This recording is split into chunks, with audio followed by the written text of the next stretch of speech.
You all know that I quite like the Sony Xperia Z1 despite reservations about screen clarity and bezel size.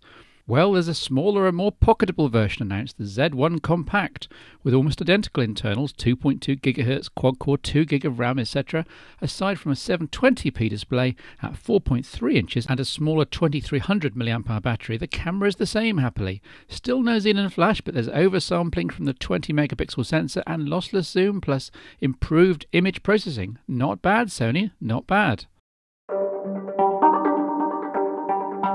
"You're wearing a watch," was the surprised reaction from friends and family while reviewing the Pebble. It seems that watches are now sufficiently unusual, at least among the tech generation, that they're worthy of remark. And the reason for this, of course, is that we all have the time, date and alarm functions front and foremost on our phones and smartphones and tablets and laptops and so on. Why on earth would we need a watch in 2014? Good question, though the concept of a smart watch seems to be very trendy at the moment as part of wearable computing. And to be fair, the idea of handling a limited subset of smartphone functions on one's wrist without having to get a phone out of a pocket on a cold winter's day is quite appealing. How often have you heard the ding of a new email, stripped off a layer of coat and or gloves, delved for your phone, pressed the power button, swiped to unlock the screen and found a spam or phishing or lift server email that had no urgency whatsoever?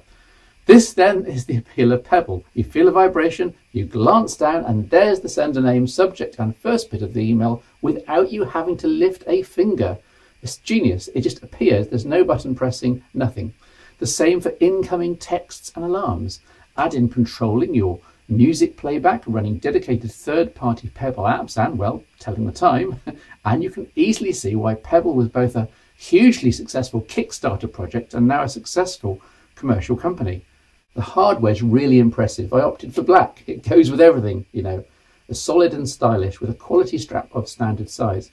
The screen's around 30mm diagonal, which is about as big as you can go before the watch starts to look odd, and uses e-ink technology, meaning that what's on screen uses no power whatsoever. It's the same idea as on the original Amazon Kindles, and the battery life here is just as long, around a week per charge. Charging is done from any USB port, though you do have to use the supplied lead with maglock, MacBook style. This is because the Pebble is fully waterproof. Another big selling point, in my opinion. You can use it out in the rain, even in the shower, and so can't have any intrusive micro USB connectors. There's a backlight that activates while you're interacting with the watch and then goes quickly off again afterwards. 3 buttons on the right are for up, OK and down, or to operate soft keys within a Pebble application, while a single big button on the left is to go back or simply to turn the backlight on so that you can see the time at night. There's also a nifty accelerometer driven function whereby just shaking your wrist turns the backlight on, should your other hand be busy with something. Here's a demo of what happens when you get an email, a text, or a phone call. Pretty neat, eh? Though there's no speaker or microphone, you can't actually take a call on the Pebble watch. Now that's still science fiction, at least in the Pebble universe. But the Pebble isn't about taking over a smartphone functions on the whole. It's about surfacing the ones which are the most common and the most likely to interrupt your life to make your life easier. And on the whole, it succeeds. Around the home or office with your phone rarely more than a few feet away, and often with its display facing you, there's little benefit. But when mobile, it's a huge boon having the Pebble. Driving especially, it was tremendously useful to have new communications just streamed to my watch. One glance after each vibration and new texts and new emails just appear without even taking my hand off the wheel and without looking away from the road more than a few degrees. In addition to the built-in notification, alarm and control functions, third-party apps are supported too. I love this Pebble apps compilation with weather, calendar, Find My Phone and more, but it's clearly quite early days for the device. In the past month, a proper app store was announced to replace the current system of side-loading packages from developer websites, and this will be a big step forwards when it hits soon. However, there are some caveats. The Pebble firmware can be updated from a connected smartphone, which is just as well since the experience wasn't trouble-free. When moving out of Bluetooth range of my phone, reconnection didn't always go smoothly. The UI on the Pebble is somewhat primitive with no menu wraparounds to access something at the bottom of a list, for example. Music control requires you to pick one specific app in the host phone app, and then the Pebble display doesn't then always match what's actually being played. Plus, there's no support yet for Windows Phone, so it's Android and iOS only so far.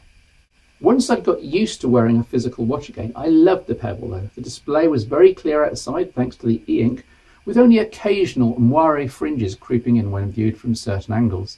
The Pebble didn't seem too big and generally attracted admiring glances from those who saw it. I've got the Pebble for as long as I want it happily, which means that I'll be able to return to the accessory later in 2014, perhaps reporting on some of the innovative applications which have been developed for it. In the meantime, the Pebble is good value for a discerning geek, I think, at $150, including worldwide shipping. There's also now, as of a couple of days ago, a Pebble Steel, more expensive but fashioned in stainless steel. Watch this space. I'll try to get that in too. Comments welcome. We'll read the best ones out in the Phone Show Chat podcast in due course. Yes, the title sounds like a Big Bang Theory episode, so I'll keep this light-hearted. Charging is indeed a conundrum and one of the biggest challenges every one of us faces every day.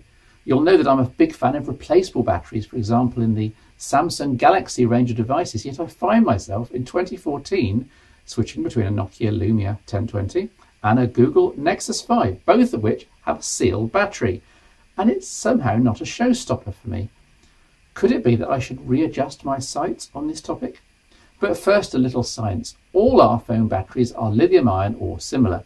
There's no memory effect anymore, contrary to popular opinion, and you can charge them at any time with no need to do deep charge cycles at any stage.